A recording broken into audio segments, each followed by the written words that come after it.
Hi സുന്ദരീസ്, നമുക്ക് മെബ്ലിന്റെ ഈ lip gloss try ചെയ്ത് നോക്കാം. വെറും ലിപ് ഗ്ലോസ് അല്ല, ഇതിലിതാ ഇങ്ങനെ കാണാൻ പറ്റുന്നുണ്ടാവും. ഇതിലൊരു മുളകിനെ കാണുന്നില്ലേ? അപ്പൊ ഇതിൽ ചില്ലി ഉണ്ടെന്നാണ് പറയണത്. അതേപോലെ പെപ്പർ ചില്ലി പെപ്പർ ഇത്യാദി സാധനങ്ങളാണ് ഉള്ളത്.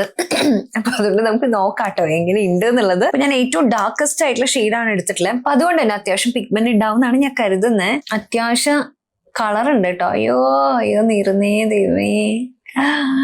എന്തിനാ ഈ നീറുന്നേന്ന് വെച്ച് കഴിഞ്ഞാല് ഒന്ന് ചില്ലി ഉണ്ട്. മെയിൻ ആയിട്ട് എന്താന്ന് വെച്ചാൽ കുറച്ച് കഴിയുമ്പോൾ ലിപ്സ് നമുക്ക് കുറച്ചൊന്ന് പ്ലം ആവും. അതിന് വേണ്ടിയിട്ടാണ്.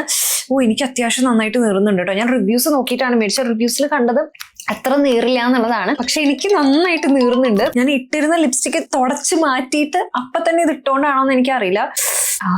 നല്ല സുഖം കേട്ടോ. ഇതിന്റെ പിഗ്മെന്റ് നോക്കുകയാണെങ്കിൽ അത്യാവശ്യം കളർ ഉണ്ട്. ലിപ്സ്റ്റിക്കിന്റെ മീതൊക്കെ ഇടുകയാണെങ്കിൽ നല്ലതാണ്. അയ്യോ പക്ഷെ എനിക്ക് ഇത്ര നീർന്ന് വിചാരിച്ചില്ല. അത്യാവശ്യം നീറ്റിലുണ്ട്. നമുക്കൊരു 5 മിനിറ്റിന് ശേഷം എങ്ങനെയുണ്ടെന്നുള്ളത് നോക്കാം കേട്ടോ. ഇതാണ് പൈസ കൊടുത്ത് കടിക്കണ പെട്ടി മേടിക്കാന്ന് പറയില്ലേ? അത് തന്നെയാണ് കേട്ടോ. ശരിക്കും പറഞ്ഞു കഴിഞ്ഞാൽ ഒരു 5-10 മിനിറ്റ് കഴിഞ്ഞിട്ടുണ്ട്. അപ്പോ എരിയണതൊക്കെ ഒന്ന് കുറഞ്ഞിട്ടുണ്ട്. എന്നാലും നാവിലേക്കും അതേപോലെ തന്നെ നമുക്ക് മടക്കുമ്പോഴും ആ ഒരു മുളകിന്റെ ഒരു സാധനമാണ് കേട്ടോ വരുന്നത്. ചുണ്ട് കുറച്ച് വലുതായിട്ടുണ്ട് സാധാരണ ഉള്ളതിനെക്കാട്ടും. അതാണ് ഇതിന് മെയിൻ ആയിട്ടുള്ള ഒരു സാധനം എന്ന് പറയുന്നത്. പ്ലംപ് ആക്കാന്ന് പറയില്ലേ? അപ്പൊ ആ രീതിക്ക് അടിപൊളിയാണ്. നിങ്ങൾ എല്ലാവരും മേടിക്കുന്നത് അടിപൊളിയാണ്. നിങ്ങൾ എല്ലാവരും ട്രൈ ചെയ്ത് നോക്കണം. ശരിക്കും ഭയങ്കര സൂപ്പർ ആയിട്ടുള്ള ഒരു സാധനമാണ്. അടിപൊളി ഫീലാണ്. കേട്ടോ എരിയുന്ന ഒരു സാധനം തന്നെയാണ്. പക്ഷെ ലിപ്സ് പ്ലം ആക്കണം എന്നാണെങ്കിൽ ട്രൈ ചെയ്ത് നോക്കൂട്ടോ. നിങ്ങൾ ട്രൈ ചെയ്ത് നോക്കണം. ഓക്കെ, പ്രോഡക്റ്റ് ഇവിടെ ടാഗ് ചെയ്തിട്ടുണ്ട്.